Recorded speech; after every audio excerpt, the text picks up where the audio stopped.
Part 5, practice test 2, multiple choice. Number 1, okay, we have calculated confidence interval sample size of n equals 200. We want to get a better estimate. Better estimate means a narrower margin of error with the same level of confidence. Now, we've said before, margin of error equals z star times the standard error. Now, we want to maintain the same level of confidence, so z star is not going to change. If we want the margin of error to get smaller, then the standard error has to get smaller. Now, the standard error equals the square root of p hat q hat over n. So the only way to make n smaller, p hat and q hat are the sample statistics, they are what they are, they can't be changed, is to increase n, to increase the sample size. So we want to take the standard error, maintain the same level of confidence, but we want to divide it by 5. We want to take 1/5, the margin of error. We want to take the margin, 1/5 of the margin of error. We want it to be 1/5 as big. Therefore, n must be multiplied by 5 squared, 25n, in order to divide the margin of error by 5. 200 times 25 equals 5,000. So the correct answer for number 1 is E. 5,000 is what we need. Okay, so the correct answer is 5,000. So again, whatever factor you want to divide the margin of error by, n must be multiplied by that factor squared. So if you wanted to reduce it by 1/3, then you would multiply n by 9. By 1/4, multiply n by 16. And so on.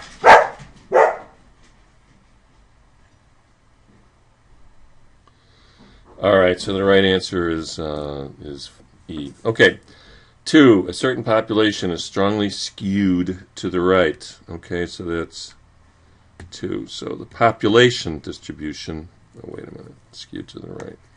It goes the other way. Skewed in the direction of the tail, okay. We want to estimate its mean, so we will collect a sample, which should be true if we use a larger sample than a small one. The distribution of our sample, that is, the distribution of the sample itself will be normal, not the sampling distribution refers to how the mean of the sample distributes. One is a statement about what the sample shape is itself. So I, or whatever you want to call it, is saying the sample will look like this. But if it's large enough, the distribution, the internal distribution of the sample itself should resemble the population. It should look skewed as well. Okay, so this is false.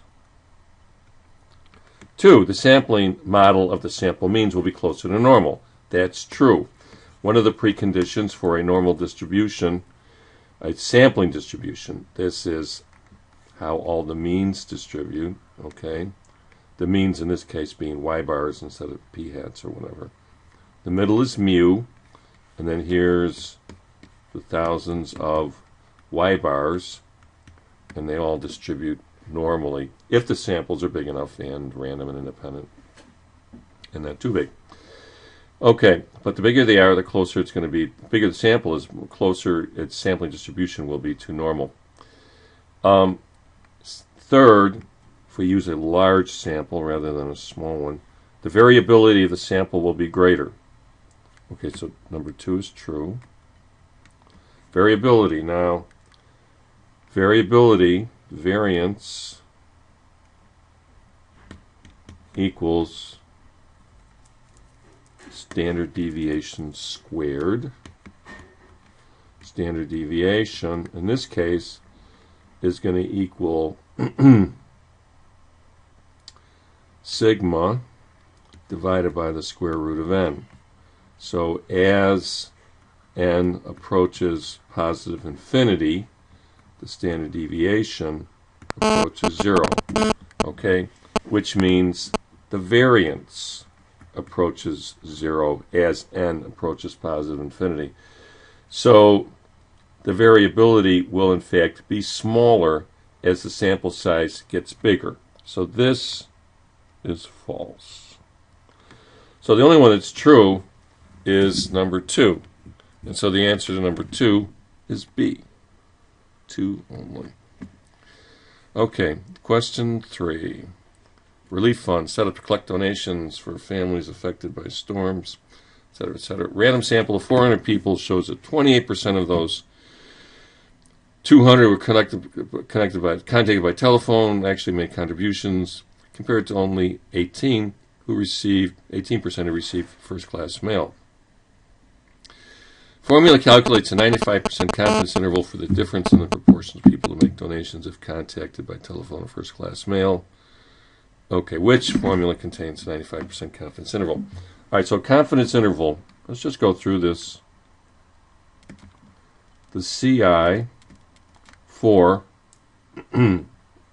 difference of two proportions. So we'll call this P hat delta, which equals P hat sub 1 minus P hat sub 2. Okay, so P hat sub 1, the confidence interval is going to equal this difference plus or minus the level of confidence, 1.96, times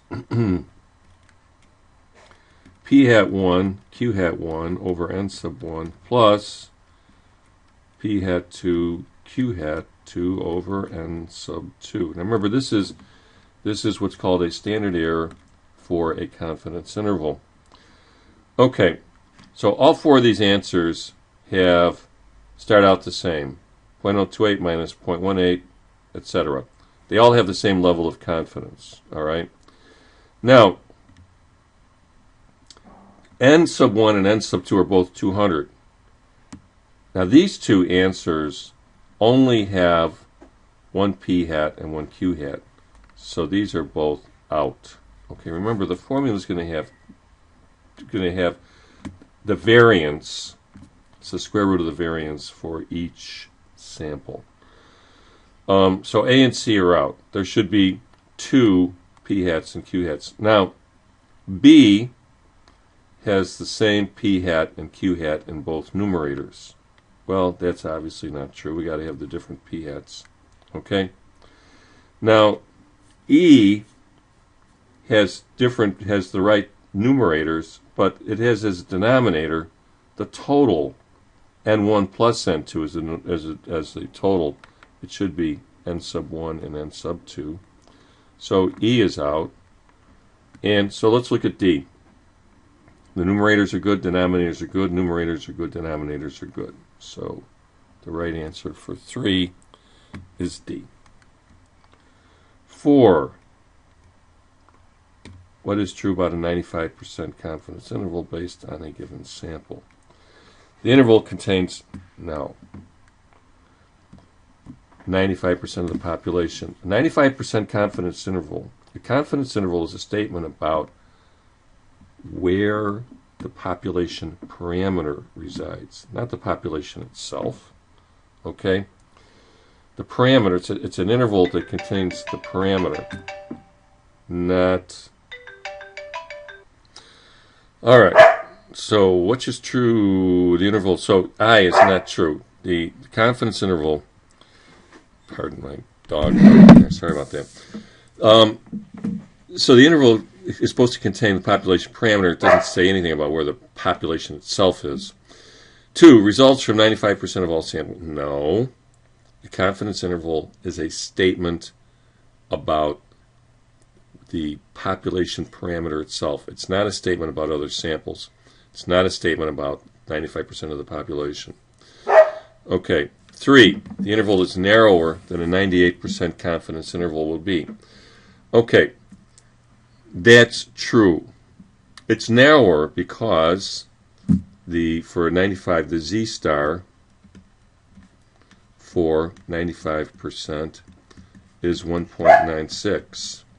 And the Z star for 98% is, here, let's look at 98% is 2.326.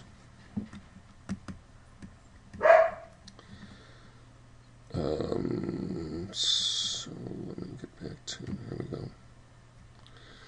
2.326. All right, so it has a bigger Z star. Remember, the confidence interval equals Z star times the standard error. So if Z star is bigger, it's going to have a wider interval. Okay? So for 4, so this is false. Number 1 is false, number 2 is false, and 3 is true. So 4 is D. 3 only. Okay. Truck company wants on-time delivery for 90% of the parts they order from metal. They've been ordering from Hudson Manufacturing, but will switch to a new, cheaper manufacturer, Steel RS, unless there is evidence that this manufacturer cannot meet the 98% on-time goal. As a test, the truck company purchases a random sample of metal parts and and then determines if these parts are delivered on time. Which hypothesis should they test? Okay. They want on-time delivery for 98%. Okay. They will switch unless there is evidence that this cannot meet. So, in other words, that it's less than 98%. Okay, well, A does not have, for the null hypothesis, does not have an equals, that's out. B does not have an equals for the null hypothesis, it's out. Okay, the rest of these 3 have equals for 98%, which is, they want on-time delivery, so that's a null hypothesis, and equals 98%. Now, the last C, D, and E have the 3 different choices that you have for the alternative hypothesis: less than 98, not equal to 98, or greater than 98. Now, unless there is evidence that it cannot meet, in other words, less than 98% goal, they're not worried that it's going to be greater than 98%, or it's not valuable to them to know that it's not equal.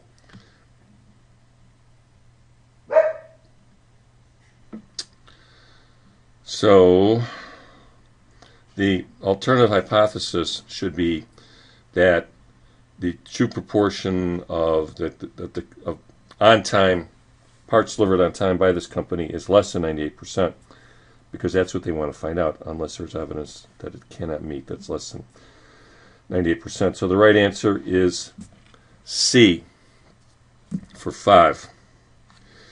6. Okay, we're about to test hypothesis using data from well-designed study, which is true. A small p-value would be strong evidence against the null hypothesis. Okay, well, small p-value is strong evidence against the null hypothesis. That's true. Okay, so number 1 is true. 2, we can set a higher standard of proof by choosing alpha equals 10% and equals 5%. No. If you set a higher standard of proof by lowering alpha, because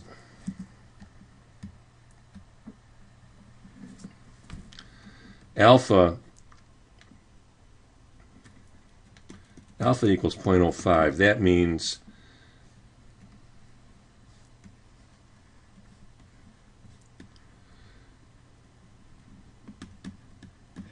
here's alpha equals 0.05.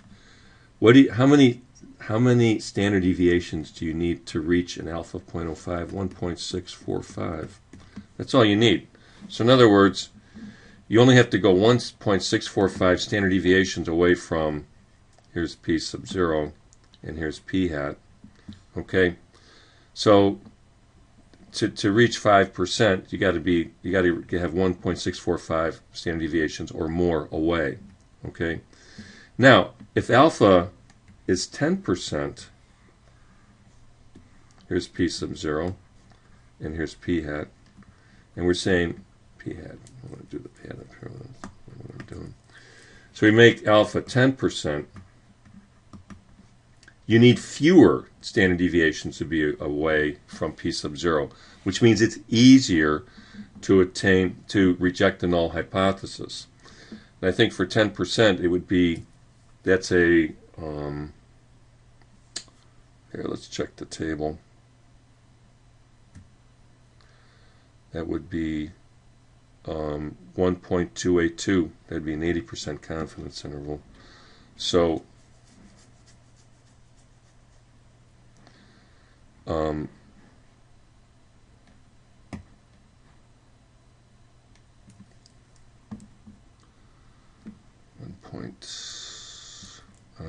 1.96. Yeah, 1.645. And so for 8, this would be 1.282.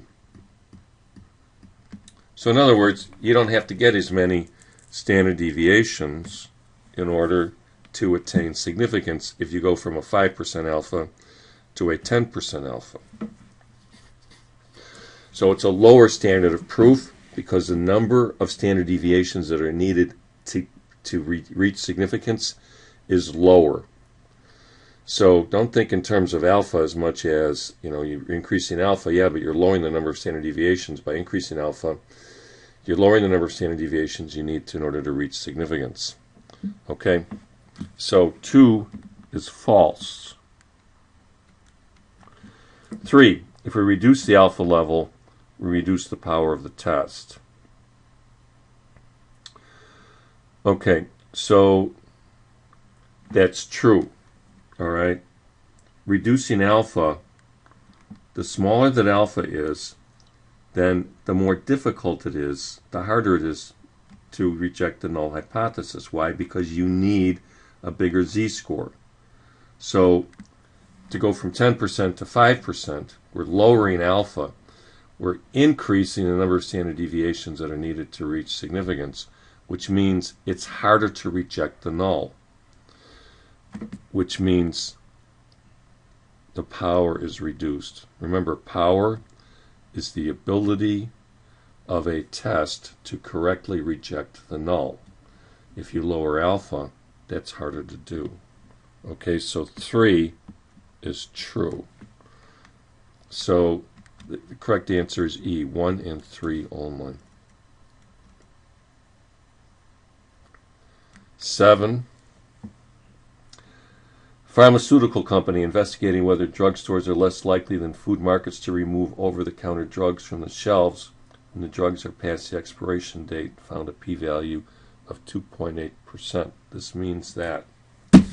Okay.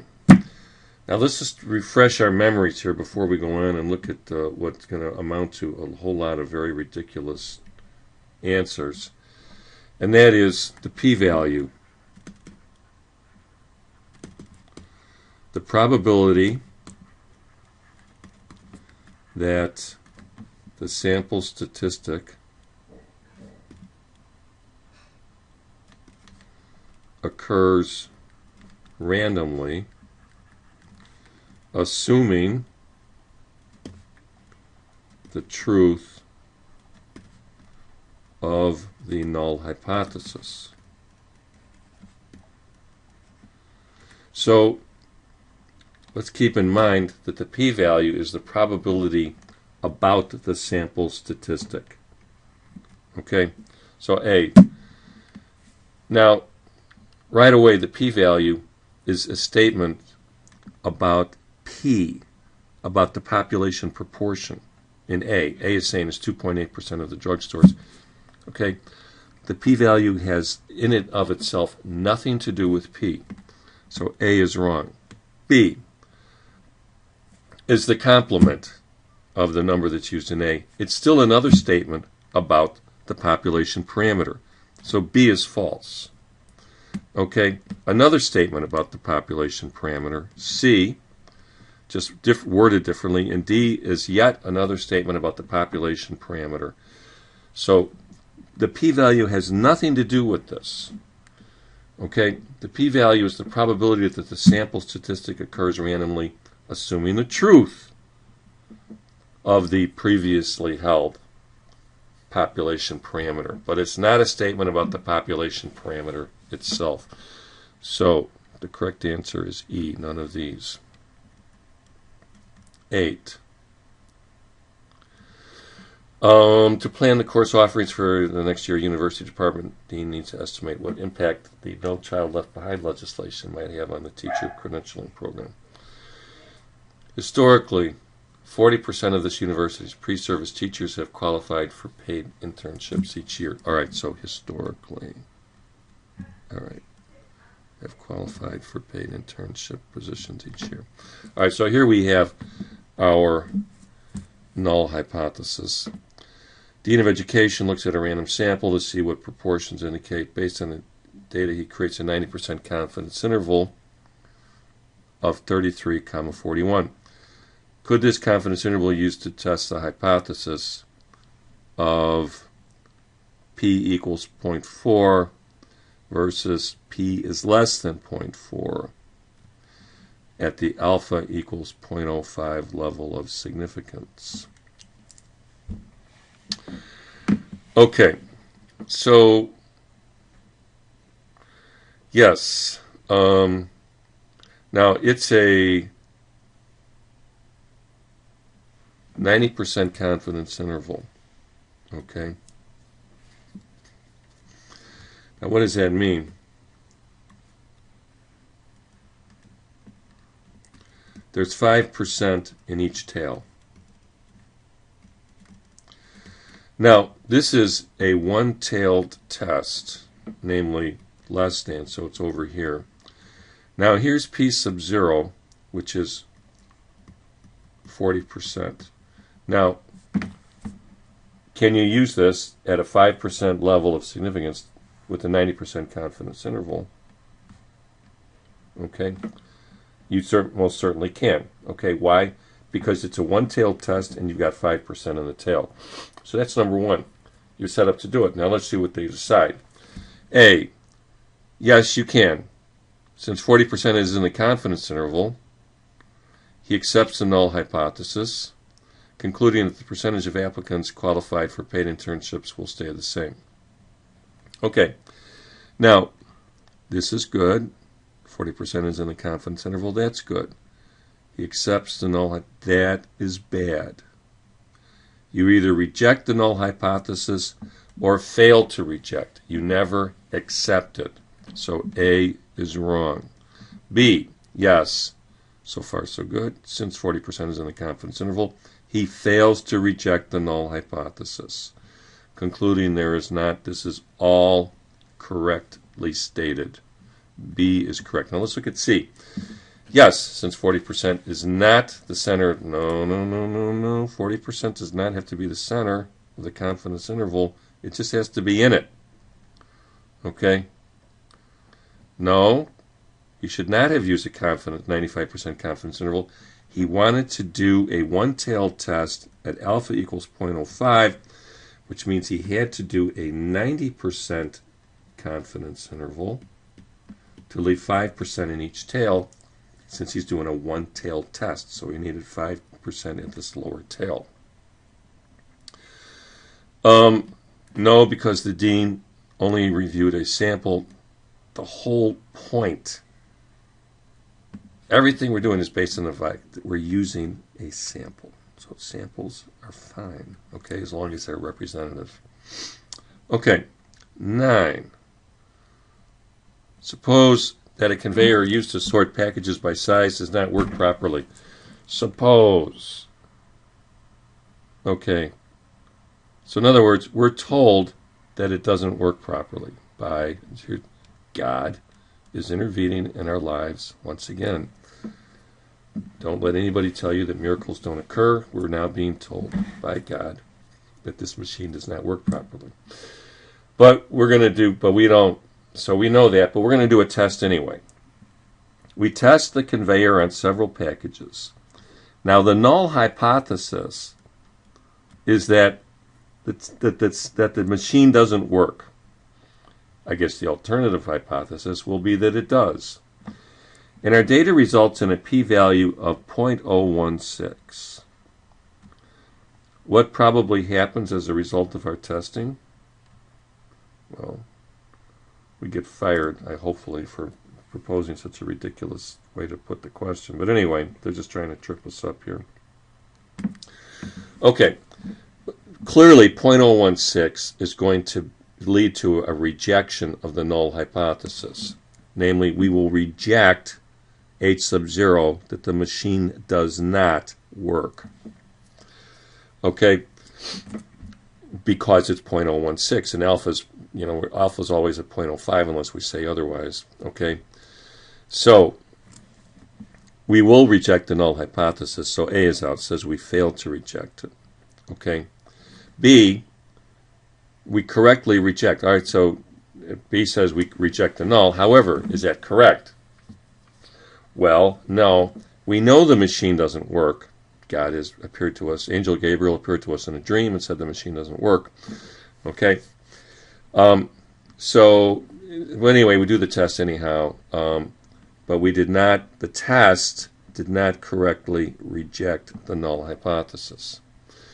Okay. C, we reject the null hypothesis, making a type 1 error. Type 1 error is when you reject the null, when the null is true. C is correct. Now D, what does D say?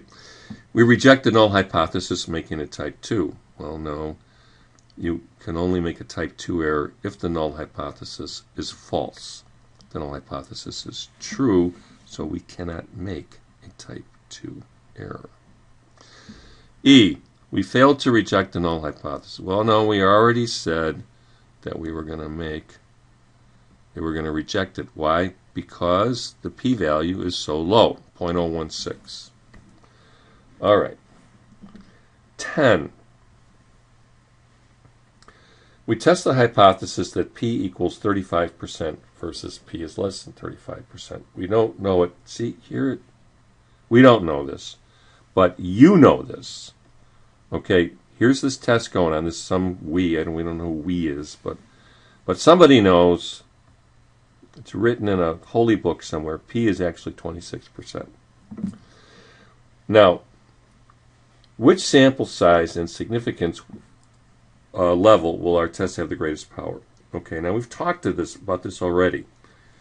As alpha increases, approaches positive infinity, as alpha can approach positive infinity. As alpha approaches 1, power increases. Okay, power approaches 1. Okay, power, it's also a probability. Okay, so as alpha goes up, power goes up. Okay, and this second is true. As n approaches positive infinity, power approaches 1. Okay, so as alpha approaches 1.00, power approaches 1.00. And as n approaches positive infinity, power approaches 1. So which combination is going to have the biggest alpha and the biggest n is going to have the most power? And that clearly is, we got 0.01, 250. So here's the biggest sample size, and here's the biggest p-value, alpha.